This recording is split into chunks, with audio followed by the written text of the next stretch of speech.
राधे राधे राधे राधे। जय श्री कृष्ण। देवकी सुत गोविंद वासुदेव जगतपते। देहि में तन्यम कृष्ण त्वामहे शरणम गता।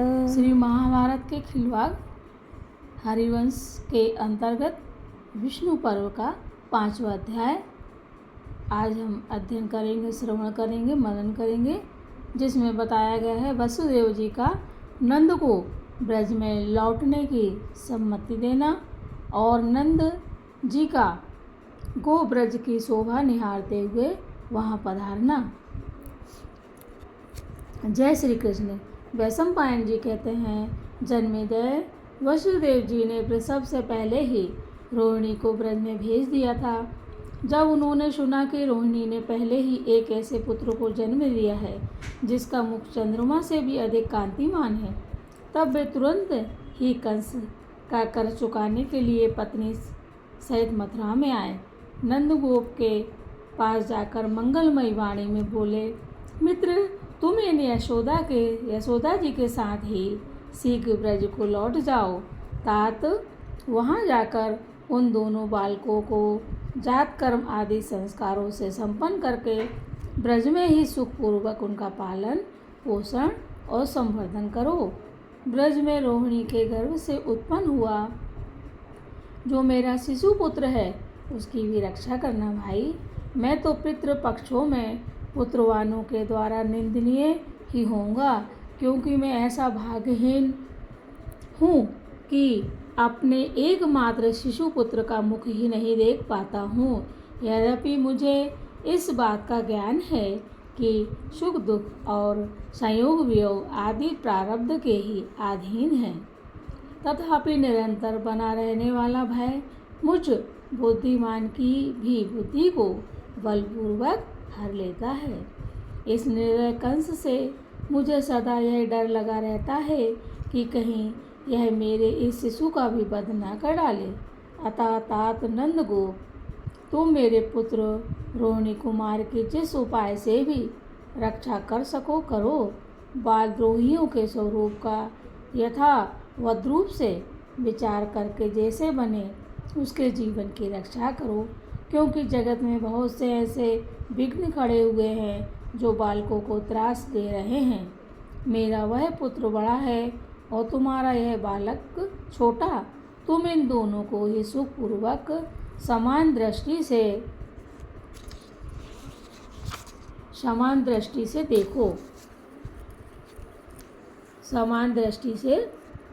देखो, जैसे इनके नाम एक से एक अर्थ वाले हैं। एक से एक अर्थ वाले हैं का क्या अर्थ हुआ? जैसे कृष्ण का अर्थ है अपनी ओर खींचने वाला, उसी तरह संकर्षण का भी अर्थ है अपनी ओर खींचने वाला। ये जो स्टार लगे रहते ना, इसका अर्थ बताया जाता है। उसी तरह इन पर तुम्हारा वात्सल्य भी एक सा ही होना चाहिए नंदगोप। इन दोनों की अवस्था प्रायः समान है। ये दोनों जिस तरह साथ साथ तुम्हारे उस ब्रज में बढ़ते हुए शोभा पा सके वैसा यत्न करो। बालावस्था में सब लोग खेल कूद से मन बहलाते हैं। बालकपन में प्रायः सभी मनुष्य मोहग्रस्त रहते हैं। उन्हें कर्तव्य का बोध नहीं रहता तथा बचपन में सभी बात बात पर बहुत चिढ़ते और रूठते हैं। अतः बच्चों को इन सभी दशाओं में संभालते हुए उनके लालन पालन के लिए प्रयत्नशील रहो। देखो, वृंदावन में किस तरह भी गायों के ठहरने का स्थान न बनाना। यहाँ निवास करने वाले पापदर्शी केसी से तुम्हें सदा डरते रहना चाहिए। वन में सांप, बिच्छू, कीड़े मकोड़े तथा पक्षियों से और गोब्रज में गौ तथा बछड़ों से इन दोनों शिशुओं की तुम्हें सदा रक्षा करनी चाहिए। नंदगोप, रात बीत गई। तुम तेज चलने वाली सवारी पर बैठकर शीघ्रतापूर्वक यहाँ से पधारो। ये दाएं बाएं उड़ने वाले पक्षी मानो तुम्हें जाने के लिए कह रहे हों, विदा ले रहे हैं। महात्मा वसुदेव के द्वारा किसी गुप्त रहस्य का ज्ञान करा दिए जाने पर नंद बाबा यशोदा जी के साथ प्रसन्नतापूर्वक सवारी पर बैठे। तदंतर सदा सावधान रहने वाले परम बुद्धिमान नंद जी ने छोटे छोटे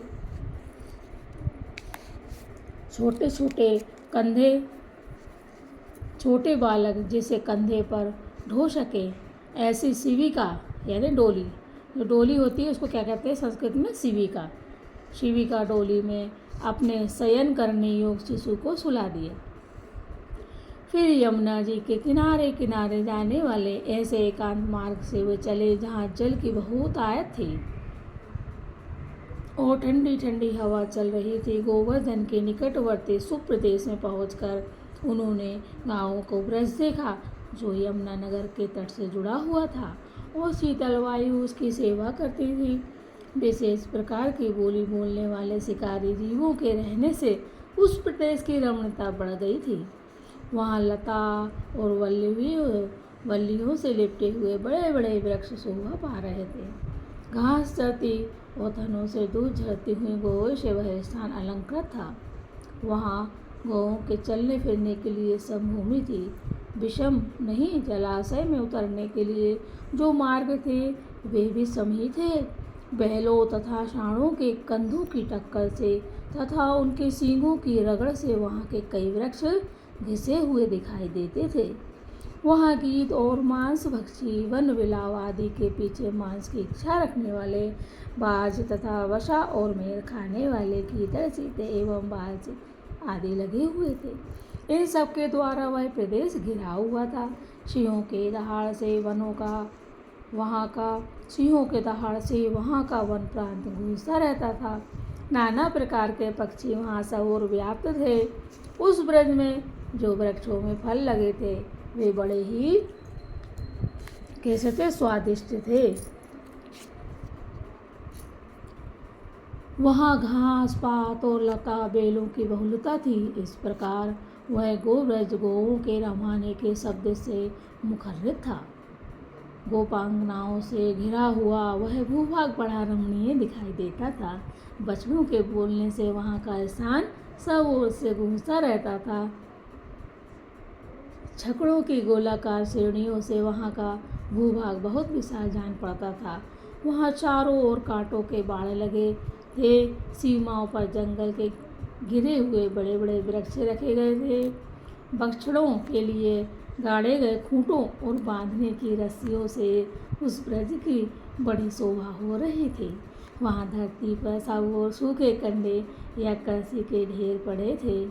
कुटी और मठ चटाइयों अथवा दृढ़ समूह के छाए गए थे।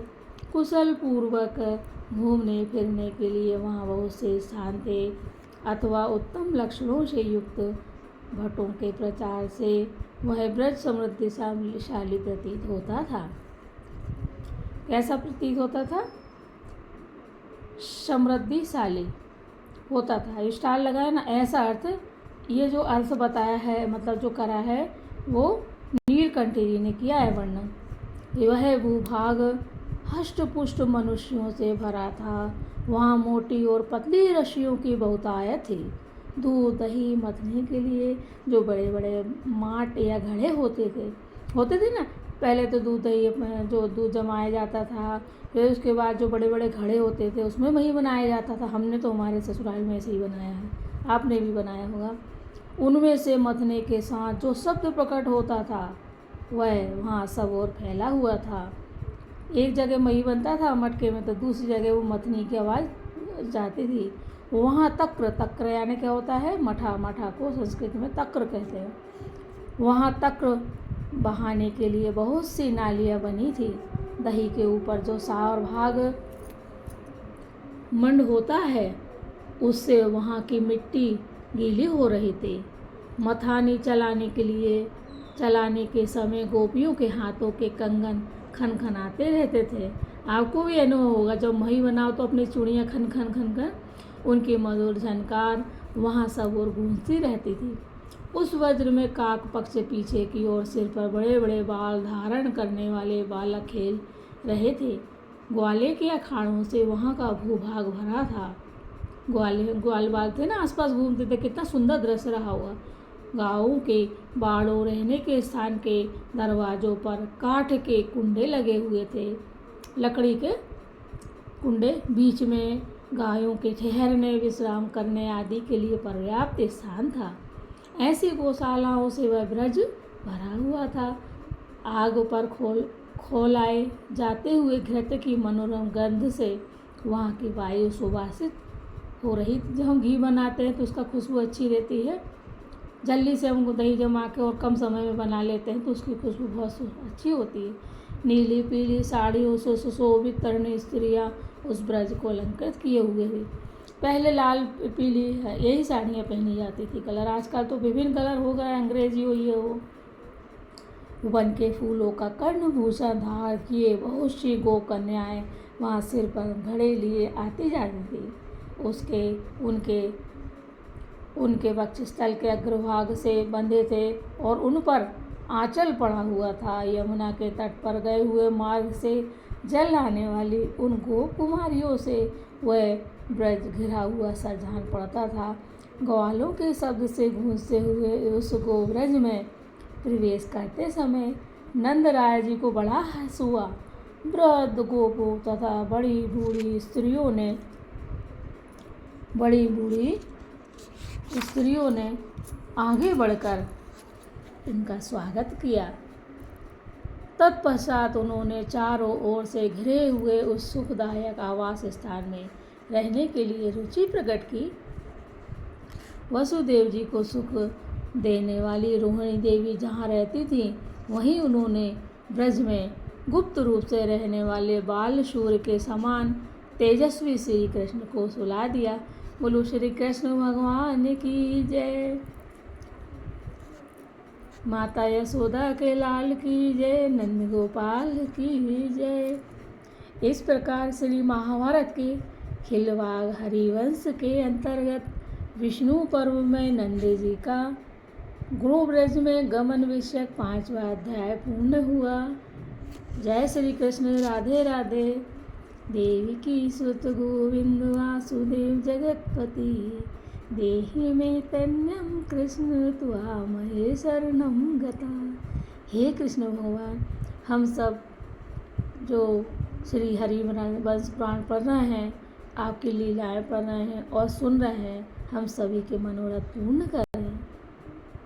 जिनके यहाँ संतान नहीं उनकी गोद भरें, जिनके यहाँ संतान होने वाली उन्हें श्रेष्ठ संतान प्रदान करे, मनोवांछित फल प्रदान करते हुए संपूर्ण मनोरथ पूर्ण करें। जय श्री कृष्ण। राधे राधे।